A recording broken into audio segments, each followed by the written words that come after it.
suppose, would you just like to kind of explain a bit about yourself and the book, and we'll get cracking? Yeah, sure. Yeah, well, first of all, we have to excuse the building works. We're just in the middle of a renovation house move, so hence the, I think I'll another thing anyways, I'll be fine. location. There we go. Um, yeah, it's a good question. The abridged version is really goes back about 5 or 6, 7 years ago, when I was given a present to go and bake sourdough by my wife and kids, and as a result of that, I got quite interested, as has now become trendy, in the gut. And I read a book by a lady called Julia Enders, who discussed all the inner workings of human beings. And there was a kind of eureka moment when I realized that actually everyone was really born to squat. There was no sitting at right angles on toilets. So I went into to get some patents pending on giving an aesthetic chrome or whatever material it would be to match the bathroom that enabled you, whether you were on a floor-mounted loo or a wall-mounted loo, to lift your legs up enough to change the angle of your poop tube that would make going to the loo a lot easier. And that would actually be an incredibly healthy thing for people, because there's a lot of all sorts of problems with hemorrhoids and all sorts of other stuff. And I went to see a guy in Glasgow who was an expert in the field of these sanitary ware matters, telling him that I had this great idea. Would the toilet manufacturers be interested? And he said, no, they probably wouldn't. It's not enough profit in it for them. And I went, well, there's a company called Squatty Potty. They make a plastic version that you certainly wouldn't want to see if you went to someone else's loo. So how about doing this? It's far more aesthetic. It could really work. It would blend in. And he said, no, they're only interested in the bottom line. To which I said, you mean they're more interested in the bottom line than their bottoms? And he completely stony faced, as if I hadn't said anything the least bit funny. And I thought, No sense damn, of this ain't going anywhere.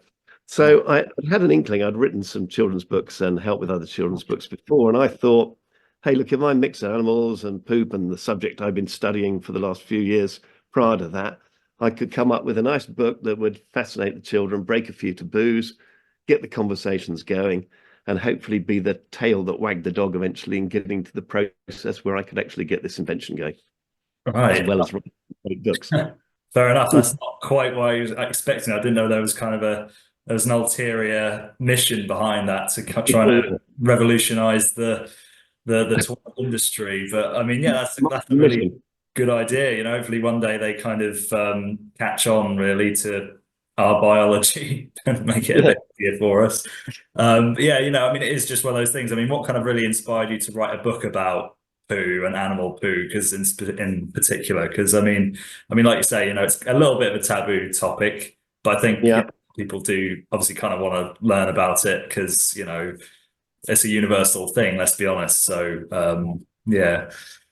I mean, it's become quite a big subject, as you realize now. I mean, there's quite a few books about and have been, and there's a lot more public interest in it, although you know, it goes into all sorts of dimensions with ecology and you know, gases in the up in the atmosphere. Yeah. And animals contribute quite a lot to that, or so certain ones do. So yeah, I'd had a kind of interest in animals, and the fact was that I wanted to get children to start getting a bit more fascination about it. And of course, for children when they're young, it helps them to talk about it because they don't feel so frustrated if they're starting out with potties or they're moving stages where it could feel embarrassing for them. So animals are totally engaging, and poo is totally engaging. So you get them on both sides of the coin there. Exactly. Yeah. Yeah. I mean, what's like your favorite, I said fascinating fecal fact in the book. I mean, out of all of them, what one kind of do you think people will most want to learn? Let me think about that one. I suppose the one that would give a feel of the book's rhythm, but also show the humor and an educational factor, is the one about owls that have two stomachs. So they poo from their bums, but they also cough up indigestible pellets from their mouths, like fur and things. Both ends. Yeah, both ends. So my advice is don't speak to an owl with his mouth full. God, yeah. I mean, like I know so many animals don't even have you know, they don't technically have Bottoms. different holes, do they? Some of them. So it's it's a bit, ugh. But there we go. The But yeah, illustration and making them funny actually kind of makes it more engaging and more hysterical. I mean, I think we'd it all think of does. the Yeah. typical one would be a skunk and the smell, but I mean, there's a whole lot that's going on in the animal kingdom that's very, very funny, but also very fascinating. Yeah, definitely, definitely. Mm. So one thing I wanted to talk about as well is, I mean, there's been, you were kind of endorsed by Terry Deary of Horrible Histories fame. I'm a big fan of him as well. I Yeah. mean, how was that? How did that feel to kind of get his kind of appraisal and notice? Well, I guess I mean Terry's a fan. We fortunately met at Mm. some point during some children's things I was doing before, about opera and stuff to get kids interested in opera. But that was a friend's book, and I was just helping out, and I got to meet Terry through a third party. We got on incredibly well. He loved the fact that I was writing what I was writing about, and said kind of keep posted, and so he was very happy to endorse it, which was a real blessing for me. I mean, that's fantastic. And Yeah. now we're kind of chatting about my next book and our different approaches, which are kind of both funny and fascinating on the subjects we choose. I'm certainly not a Terry Deary. I'd have a lot of books to write to get up to his Yeah, level. I mean, he's Uh, done all sorts beyond like the histories, isn't he? He's done, I think that was kind of his motivation is similar to yours, is that there's kind of there's some topics that, maybe didn't interest him as much, but as soon as he kind of like learned about it a bit more and he wanted to kind of expose it to kids and make it a bit more interesting for them as well. So, yeah, I um, bet. yeah, yeah. I mean, I it's mean, that, interesting. yeah, Terry had been writing kind of jokes and humor way back in the day, and was also an actor. And he was approached about applying that to history and came up with this genius series. mm, And I think what is so successful about that, apart from his incredible intelligence on the matter, is this kind of engaging kids. Because if something's funny, you're going to pay a lot more attention to it. And it's like the music thing. If it's got music or it's got humor, kids really kind of engage with that a lot yeah. more, and that's what you want. Yeah. 100%. Yeah. I mean, so you just mentioned so there is another upcoming book. Do you want to give a few hints about that? Is it a similar sort of topic or, is it something completely different? That's a bit of a reveal here. Oh, The next one in the pipeline is pretty much finished, just needs some illustrating. So look out, you guys. It's called History and ABC of Toilet Sewers, Poo and Pee. So we're now stepping on to the next yeah. sort of sequence in toilet matters. Yeah.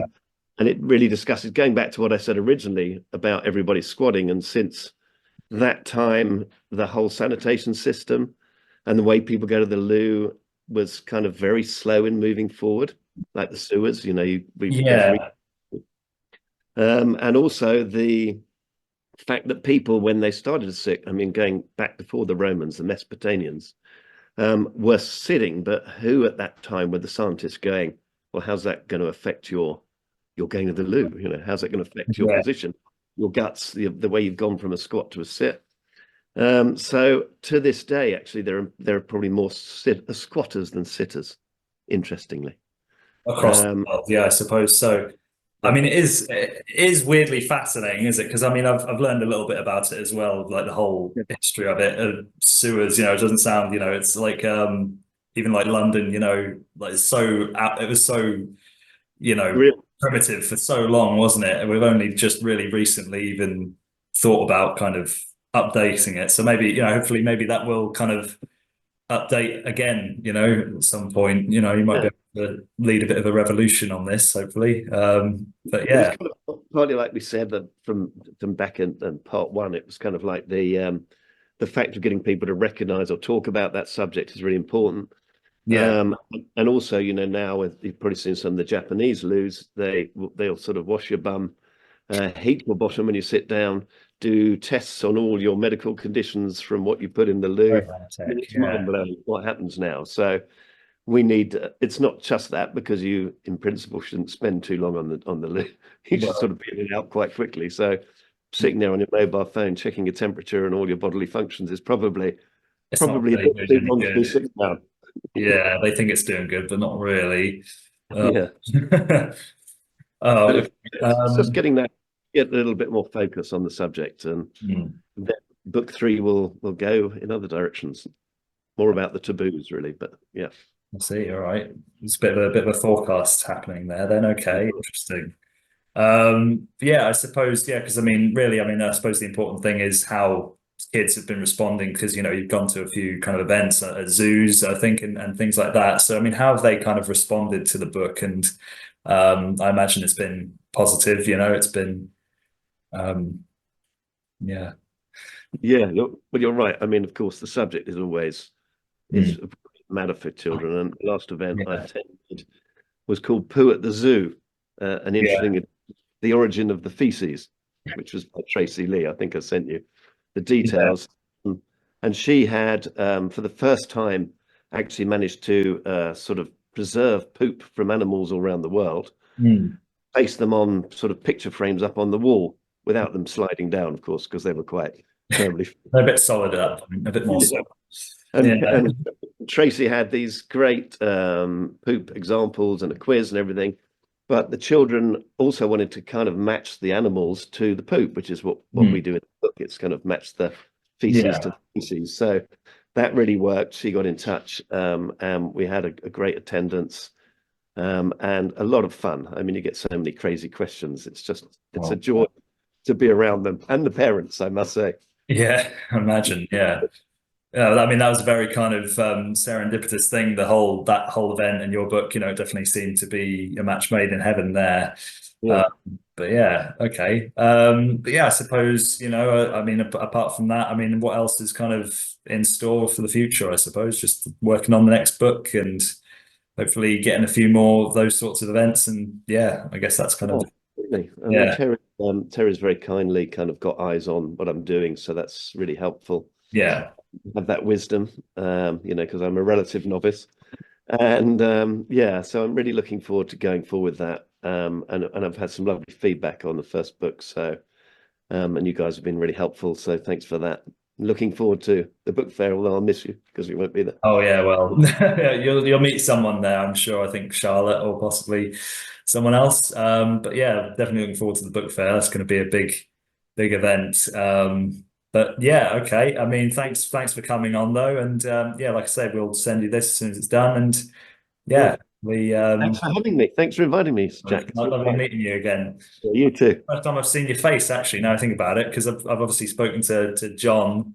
Uh, Yeah, but not I don't think I've seen your face yet. So this is all apart from on like the email signatures and things. But yeah, and yeah, my cartoon face, my emoji yeah. face, All right, almost the same. yeah, Thanks, Jack. no problem.